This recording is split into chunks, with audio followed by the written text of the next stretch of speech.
My son's imaginary friend said something strange. He remembers me from a past life. When my son Lucas turned 3, he began talking about Mr. Finn. It wasn't unusual for kids his age to have imaginary friends, so my wife Sarah and I didn't think much of it. We played along, setting an extra place at dinner when Lucas insisted Mr. Finn was hungry, and saying goodnight to the empty corner of his bedroom where Mr. Finn apparently slept. Lucas described Mr. Finn as very old with white hair and big hands. Sometimes he'd inform us that Mr. Finn is sad today or Mr. Finn doesn't like carrots. Typical imaginary friend stuff. About 6 months in, the conversations became more specific. Lucas would tell us things like, Mr. Finn says you used to have a dog named Buddy, or Mr. Finn knows you broke your arm when you were little. Both statements were true, though I'd never mentioned my childhood dog to Lucas, and my broken arm happened when I was 10, long before I met Sarah. Kids pick up more than we realize, Sarah said when I pointed this out. You probably mentioned Buddy to someone while he was in the room. I agreed that was the logical explanation, though I couldn't recall ever discussing my childhood pet around Lucas. But things escalated about a month later, when Lucas came into the kitchen while I was making breakfast. Daddy, he said, tugging at my pajama pants. Mr. Finn says to be careful at the big gray building today. He says the stairs hurt you last time. I froze.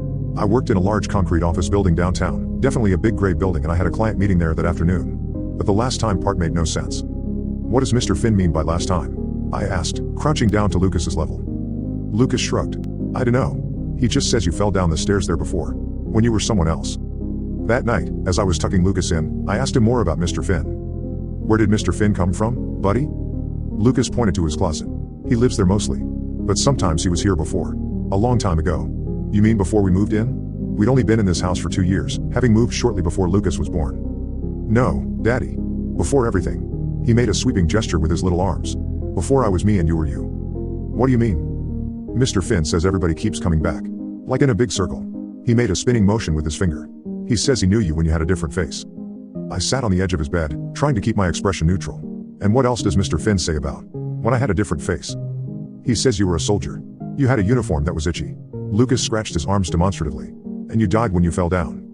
My mouth went dry. My grandfather had been a soldier in World War II. He died falling down a ravine during a battle in France.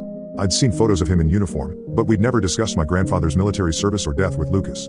He was too young for such topics. Does Mr. Finn talk about anyone else from before?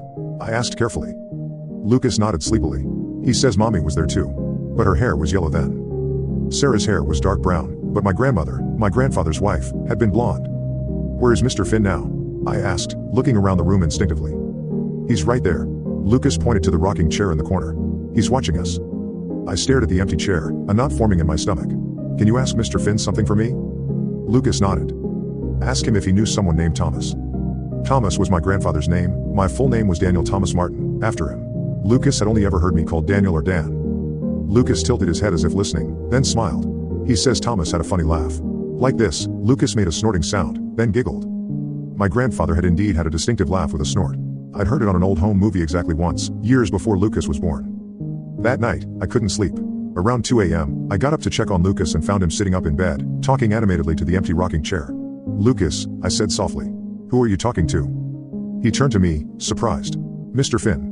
He was telling me about the time you and him went fishing and caught a fish this big. He stretched his arms wide.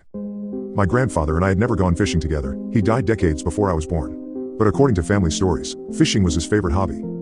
Does Mr. Finn know what happened to him? How he ended his last life? Lucas frowned, concentrating. He says he got very old and went to sleep.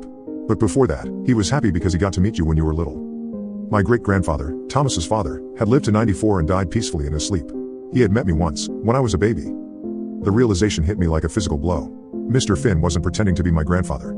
He was my great-grandfather, who had watched his son die in war, then lived long enough to see his great-grandson named in his son's honor. Lucas, I said, my voice shaking slightly. Does Mr. Finn have a first name? Lucas nodded. Griffin.